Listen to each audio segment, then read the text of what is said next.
संघाच्या मार्गदर्शक आहे सौ ज्योत्स्ना मुळे मॅडम, आपल्या विद्यालयाच्या माजी विद्यार्थिनी आणि उमेश सुतार यांच्या मावस भगिनी क्रीडा शिक्षिका शोभना पवार मॅडम यांनी हा संघ या ठिकाणी आपल्या या स्पर्धेमध्ये उपस्थित केलेला आहे। मी त्यांचं मनापासून सहर्ष स्वागत करत असताना या कार्यक्रमाच्या निमित्तानं ज्यांची उपस्थिती प्रार्थनीय होती आणि जे उपस्थित राहिले ते या नगरीचे माजी सरपंच आदरणीय बंडूशेठ फुंडे, विद्या विकास मंडळाचे माजी सचिव आणि पीडीसीसी बँकेचे माजी अधिकारी आदरणीय पिराजी माकर साहेब, ज्ञानदा विनायक होय, आमचा संघ मातोश्री सुलोचना प्रतिष्ठान HD इंग्लिश मीडियम स्कूल सादर करीत आहोत भजनकरी महादेव। सर्वात पहिले सगळे खूप वेळ बसलेले आहेत, तर एकदा जोरात बोला, पुंडलिक वरदे हरी विठ्ठल श्री ज्ञानदेव तुकाराम पंढरीनाथ भगवान की जय, माऊली ज्ञानेश्वर महाराज की जय, जगद्गुरु श्री संत तुकाराम महाराज की जय। श्री राम जय राम जय जय राम, श्री राम जय राम जय जय राम, श्री राम जय राम जय जय राम, श्री राम जय राम जय जय राम, श्री राम जय राम जय जय राम, श्री राम जय राम जय जय राम, श्री राम जय राम जय जय राम।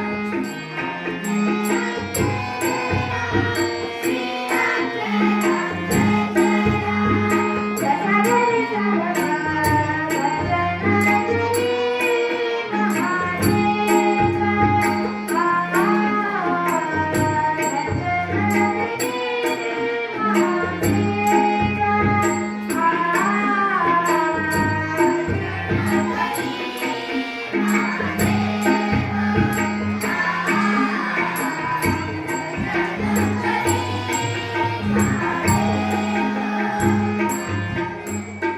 राम पूजी सदाशिव, राम पूजी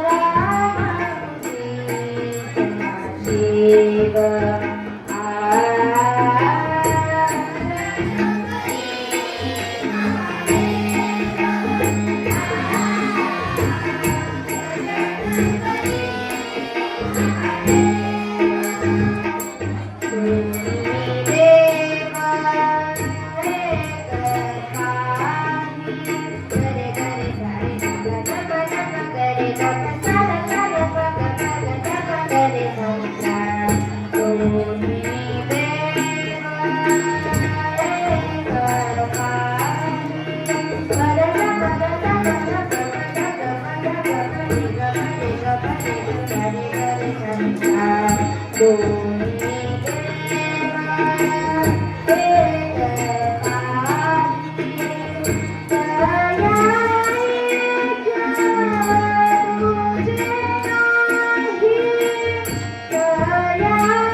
याच्या व जीवाच्या शाश्वत कल्याणासाठी भारतीय संस्कृतीने जो विचार मांडला त्या विचाराचं प्रतिनिधित्व करणारे अनेक संतांच्या यादीत नाथांचे स्थान काही आगळेवेगळेच आहे. यांना शांती ब्रह्म ही पदवी प्राप्त झालेली आहे आणि हे ज्ञान ही भक्ती तळागाळातल्या सामान्य ते सामान्य लोकांपर्यंत पोहोचवण्यासाठी त्यांनी लोककलेचा आश्रय घेतला आणि आज असाच एक लोकसंस्कृतीचा पायी वासुदेव आपल्यामध्ये सादर करणार आहे. वासुदेव वासुदेव म्हणा रे तुम्ही वासुदेव वासुदेव म्हणा. वासुदेव वासुदेव म्हणा रे तुम्ही वासुदेव वासुदेव म्हणा. हो, या संसारात आपल्याला जे सुख वाटतं ते मुळात सुख नसून केवळ श्रम आहे. परंतु मोह माया काम क्रोध मद मत्सर या सर्व विकारांमुळे आपल्याला हा कडू संसार गोड वाटलेला आहे. म्हणून माऊली म्हणतात विषय विषयाचा परिपाडू गोड परमार्थ लागे कडू. कडू विषय तो गोड जीवासी चाहला. संसार दुःख मुळ चोहीकडे इंगळ. विश्रांती नाही कोठे राखा दिवस तळमळ. काम क्रोध लोभ शुनी पाठी लागले ओढळ. आणि हेच नाथ महाराज देखील सांगतात. कर जोडून विनवित तुम्हारे तुम्ही वासुदेव वासुदेव म्हणा. जगा कुंतू विषयाचा मारे तुम्ही वासुदेव वासुदेव म्हणा. तुम्ही आठवा मधुसूदना. तुम्ही आठवा मधुसूदना रे तुम्ही वासुदेव वासुदेव म्हणा. वासुदेव वासुदेव म्हणा रे तुम्ही वासुदेव वासुदेव म्हणा. वासुदेव वासुदेव म्हणा रे तुम्ही वासुदेव वासुदेव म्हणा. हो, दुर्लभो मानुषो देहो देहिना क्षणभंगुरहा. हा देह आपल्याला 100 वर्षांसाठी प्राप्त झालेला आहे असं देखील आता आत्मविश्वासाने म्हणता येत नाही. अगदी बालपणीपासूनच अनेक आजार आपल्या या मानव देहाला क्षीण करून टाकतात. परंतु मी म्हणेल की हे आजार तरी आपण योग्य औषधोपचाराने नक्कीच बरे करू शकू. परंतु भस्म्या झाल्यासारखं भ्रष्टाचार नावाचा जो आजार आपल्या या समाजाला झाला आहे तो मात्र आपल्याला पूर्णपणे भस्म आणि नष्ट केल्याशिवाय अजिबात राहणार नाही.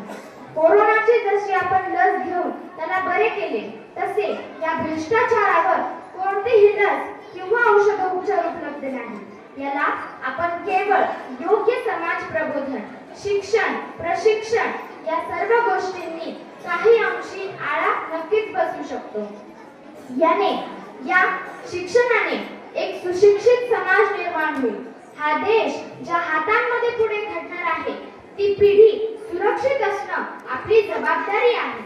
आणि जर आपण त्यांना नीट संस्कार नाही देऊ शकलो तर मग त्यांच्या आणि आपल्याही जीवनात अविचार अंधकार अधर्म हे सर्व अंधकार निर्माण करतात. आणि मग दोषी कोणाला ठरवलं जातं तर तेव्हा आई वडिलांकडे बोट दाखवलं जातं आणि मग तेव्हा आपल्यामध्ये ते सहन करण्याची क्षमता मात्र नसते. म्हणून मुला मुलींना योग्य समान अधिकार द्या, शिक्षण द्या. कुणाला वारसदार हवा, वंशाला दिवा हवा म्हणून मुलगाच पाहिजे या हव्याशा पोटी जिने अजून हे सुंदर जग सुद्धा बघितलं नाही, जी दिसा माणसाने त्या गर्भात वाढू पाहते अशी ती स्त्री शक्ती, जी त्रिदेवतांना शक्ती पुरवते अशी ती स्त्री शक्ती, तिला गर्भातच नष्ट करून टाकण्याचं धाडस तुमच्यात येतं कुठून? कुठं फेडणार ही पाप? कदाचित आपल्या जीवनात जी दुःख आली ती आपल्या वाटेलाच का आली असं आपण भगवंताकडे रडत जातो. परंतु ते आपल्याच कर्माचे फळ आहे हे मानवाला कधी कळणार?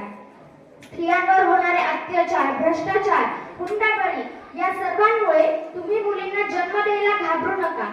पहिले तर त्यांना धाडसी बनवा, स्वावलंबी बनवा, सडेतोड बनवा म्हणजे ते त्याचा प्रतिकार करू शकतील आणि त्यांची ताकद तुम्ही बना. आणि जरी दुर्दैवाने एखाद्या मुलीच्या वाटेला हे दुःख आलंच तर याच्यात तुम्हाला मान खाली घालण्याची काहीही गरज नाही.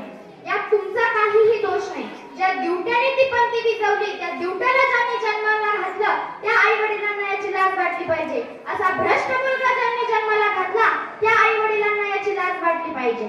सांगण्याचे तात्पर्य काय तर योग्य समान अधिकार द्या, शिक्षण द्या आणि वेळेत दंड देखील द्या. यानेच आपण या समाजातल्या गोष्टी कमी करू शकू. हे मार्ग कितपत यश देतील हे माहीत नाही, परंतु ज्या पिढीवर, ज्या समाजावर वारकरी संप्रदायाचे, संत साहित्याचे विचार बिंबवले जातील, ती पिढी, तो समाज नवे नवे तो संपूर्ण देशच अगदी शक्तिशाली आणि बलशाली होईल याच्यात मात्र ही शंका नाही. म्हणून नाथ महाराज म्हणतात, नरदेह दुर्लभ जाणारे तुम्ही वासुदेव वासुदेव म्हणा, वासुदेव वासुदेव म्हणा रे तुम्ही वासुदेव वासुदेव म्हणा, शतवर्षाची गणना रे तुम्ही वासुदेव वासुदेव म्हणा, त्यामध्ये दुःख राहणार रे तुम्ही वासुदेव वासुदेव म्हणा, तुम्ही आठवा मधुसूदना, तुम्ही आठवा मधुसूदना रे तुम्ही वासुदेव वासुदेव म्हणा, वासुदेव वासुदेव म्हणा रे तुम्ही वासुदेव वासुदेव म्हणा, वासुदेव वासुदेव म्हणा रे तुम्ही वासुदेव वासुदेव म्हणा. हो, धन्यवाद. या ठिकाणी आपल्याला ऐकायला मिळालं, दरम्यानच्या काळामध्ये या विद्यालयाचे आदर्श शिक्षक श्री धुमाळ सर यांनी याचे आवडलं एक सामाजिक संदेश देण्याचं काम या भारुडाच्या माध्यमातून झालं. म्हणून ज्ञानदा विनायक मुळे या मुलीचं कौतुक म्हणून सन्माननीय रामभाऊ कुलट यांना विनंती आहे, हे बक्षीस देण्यासाठी आपण स्टेजवर यायचे. सन्माननीय बाळासाहेब या, रामभाऊ या ना. आपण सगळ्यांनी जोरदार टाळ्या. सन्माननीय श्री धुमाळ सरांच्या वतीने 100 रुपये, सन्माननीय रामभाऊ कुलट यांच्या वतीने 100 रुपये आणि सन्माननीय संतोष